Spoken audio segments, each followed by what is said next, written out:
तो दोस्तों नमस्कार, मैं हूं अनिल और रेसलिंग सुपर धमाल में आपका स्वागत है। तो दोस्तों आपको बता दें कि WWE के इस साल के मेंस रॉयल रंबल मुकाबले के लिए तगड़े सुपरस्टार्स की एंट्री अनाउंस हो गई है। मैच में रोमन रेंस भी हैं और वो बवाल मचा सकते हैं। उनका लक्ष्य इस मैच को जीतकर अपनी अनडिस्प्यूटेड WWE चैंपियनशिप को वापस पाने की राह पर जाना है।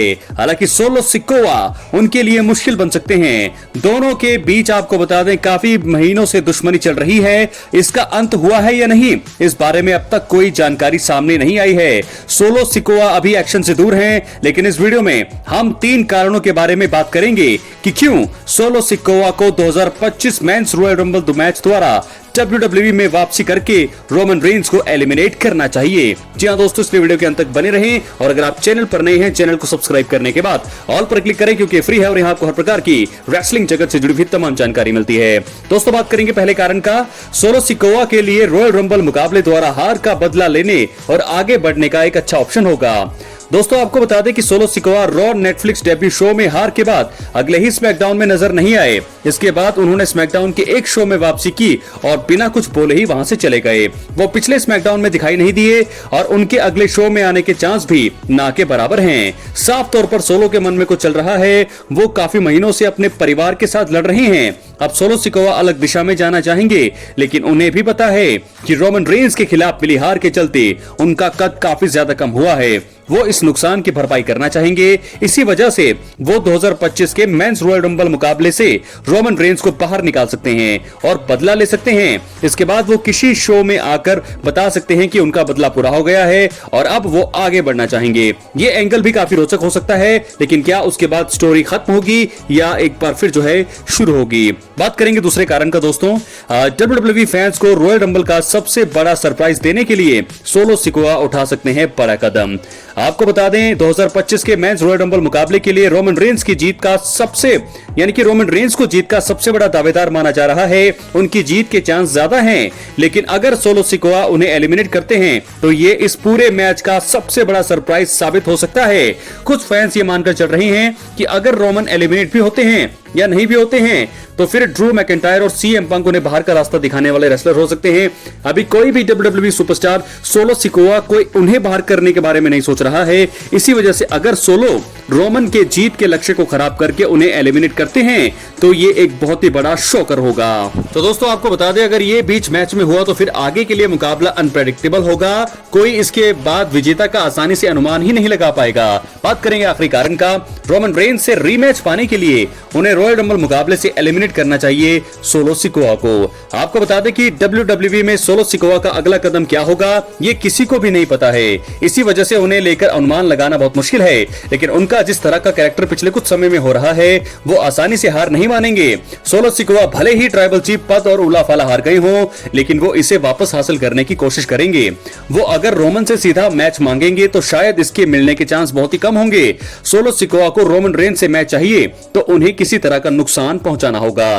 रॉयल रंबल मुकाबले से बाहर करना इसी कारण बढ़िया विकल्प हो सकता है। सोलो सिकोआ मैच में अचानक आ सकते हैं। रोमन को एलिमिनेट करके वो सभी को चौंका सकते हैं। रोमन को बाहर करते ही जोर से जो है रीमैच की बात कह सकते हैं और मुझे लगता है कि जैसे ही रोमन बाहर होंगे वो गुस्से में जो वो जरूर उसको एक्सेप्ट कर सकते हैं। दोबारा से मुझे लगता है ट्राइबल चीफ कॉम्बैक्ट मुकाबला हमें देखने को मिल सकता है रोमन को एलिमिनेट करने के बाद। तो दोस्तों 3 कारण हमने आपको बताया कि क्यों सोलो सिकोआ को मैच में आकर के एलिमिनेट करना चाहिए रोमन रेंस को, जिसके चलते उनके अगले कदम के बारे में भी पता चलेगा और बहुत सारी चीजें होंगी यहां से क्लियर। क्या है आपकी राय, अपनी राय कमेंट बॉक्स में जरूर दें। अब हम बढ़ेंगे थोड़ा अगले स्टोरी की तरफ जो जुड़ी है रोमन रेंस से ही। दोस्तों फिलहाल आपको बता दें कि इस समय जो है रॉयल रंबल का बिल्डअप चल रहा है और रॉयल रंबल को लेकर के एक्साइटमेंट हर तरफ है। तो ऐसे में आपको बता दें कि फैंस को कुछ बड़े मुकाबले यहां पर देखने को मिलेंगे। मेंस और वुमेन्स रॉयल रंबल मुकाबले पर सभी की नजरें होंगी। इसके अलावा कोडी रोड्स और केविन ओवेंस के बीच भी अनडिस्प्यूटेड WWE चैंपियनशिप के लिए धमाकेदार लैडर मुकाबला होगा। इस इवेंट के बाद बड़े बदलाव कंपनी में हो सकते हैं। ट्रिपल एच को कुछ पक्षों पर खास ध्यान देने की जरूरत है, इसलिए इस वीडियो में मैं एक ऐसी बात पर चर्चा करूंगा जो रॉयल रंबल 2025 के बाद WWE में ट्रिपल एच को जरूर करनी चाहिए, और वो होनी चाहिए जेकब फाटू और रोमन रेंस के बीच मैच का प्लान। जी हां दोस्तों, फिलहाल आपको बता दें कि जेकब फाटू मौजूदा समय में खतरनाक रूप में काम कर रही हैं। हाल ही में हुए सैटरडेज नाइट मेन इवेंट में उन्होंने ब्रॉन स्ट्रोमन की हालत खराब कर दी। उनसे पार पाना अब हर किसी के लिए मुश्किल होता जा रहा है। रोमन रेंस के साथ उनके मैच का भी इंतजार सभी कर रहे हैं। रॉयल रंबल 2025 के बाद ट्रिपल एच ने रोमन और फाटू के बीच मैच के प्लान पर काम करना चाहिए। रेसलमेनिया 41 से पहले इस तगड़े मुकाबले को जरूर करा देना चाहिए। रोमन की वजह से जेकब फाटू को और ज्यादा मोमेंटम यहां से प्राप्त हो सकता है। तो ऐसे में मुझे लगता है क्योंकि दोस्तों यहां पर जेकब फाटू अब सबसे खतरनाक हो चुके हैं। ब्रॉन स्ट्रोमन को जिस तरह से उन्होंने पूरी तरह से डिस्ट्रॉय किया है, मुझे नहीं लगता कि मैंने कभी ब्रॉन स्ट्रोमन को इस हालत में देखा होगा कभी भी, क्योंकि ब्रॉक लेसनर के साथ उनकी राइवलरी रही है, जॉन सीना के साथ उनकी राइवलरी रही है, रोमन रेंस के साथ राइवलरी रही है ब्रॉन स्ट्रोमन की। लेकिन जो हालत यहां पर जेकब फाटू ने कर दी, मुझे नहीं लगता कि और कोई भी यहां पर कर सकता है। तो ऐसे में जेकब फाटू का अगला प्लान क्या होगा, यह ट्रिपल एच को देखना होगा, और उस प्लान में से एक ये प्लान होना चाहिए कि जेकब फाटू का रोमन रेंस से मैच होना चाहिए, वो भी इस साल, और वो भी रेसलमेनिया 41 से पहले। क्या ये सारी चीजें होंगी?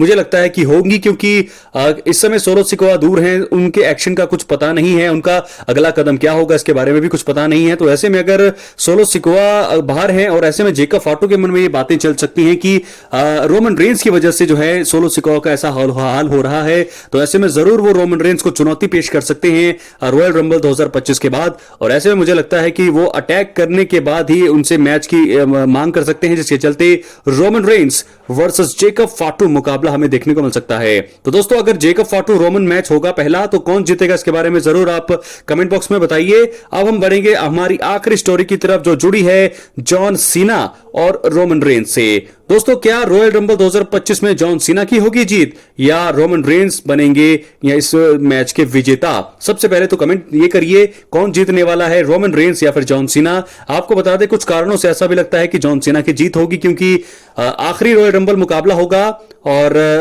WWE ये समझती है कि उनका रिटायरमेंट टूर का ये पहला मुकाबला है, तो शायद पहले मुकाबले में उन्हें हरा दें। अगर वो जीत के साथ जाएंगे तो मुझे लगता है ये साल काफी अच्छा रहने वाला है जॉन सीना के लिए।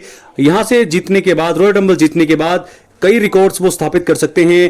पहला रिकॉर्ड तो ये होगा कि स्टोन कोल्ड स्टीव ऑस्टिन की वो बराबरी करेंगे।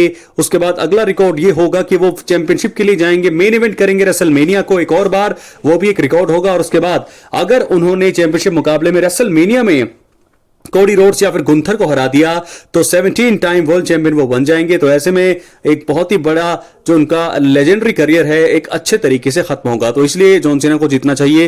रोमन रेंस की जीत के बाद बारे में बात करें तो रोमन रेंस को यहां पर मेन इवेंट की जरूरत है नहीं, वो अपने आप में ही एक मेन इवेंट है। लेकिन फिर भी अगर रोमन रेंस के चांस बताए जाएं तो रोमन रेंस इस समय ओनली ट्राइबल चीफ हैं, और पिछले 4 सालों में आपने उनका दबदबा देखा है, क्या लोकप्रियता है उनकी, क्या फैन बेस है। तो ऐसे में रोमन रेंस के जीतने के चांसेस ज्यादा हैं, क्योंकि बहुत ही टफ सुपरस्टार हैं, बहुत ही तगड़े मूव्स उनके पास हैं। तो ऐसे में अगर वो जीतते हैं तो जरूर जो है उनका जो है कोडी रोड्स के साथ लगातार तीसरी बार मेन इवेंट होगा। लेकिन चांसेस थोड़े कम है रोमन रेंस के जॉन सीना के मुकाबले, क्योंकि रोमन रेंस के दुश्मन ज्यादा हैं। लेकिन हालांकि ऐसा नहीं है कि जॉन सीना के भी दुश्मन नहीं है, जॉन सीना के भी हैं, लेकिन रोमन के ज्यादा हैं मौजूदा समय में, जिसके चलते मुझे अगर दोनों में से चुनना पड़े तो फिलहाल मैं 1% आगे दूंगा चांस जॉन सीना को। जॉन सीना के जीतने के चांसेस ज्यादा हैं। अपनी राय कमेंट बॉक्स में जरूर दे, आपके हिसाब से कौन जीतना चाहिए और कौन जीतेगा, रोमन रेंस या जॉन सीना? बहुत बहुत धन्यवाद।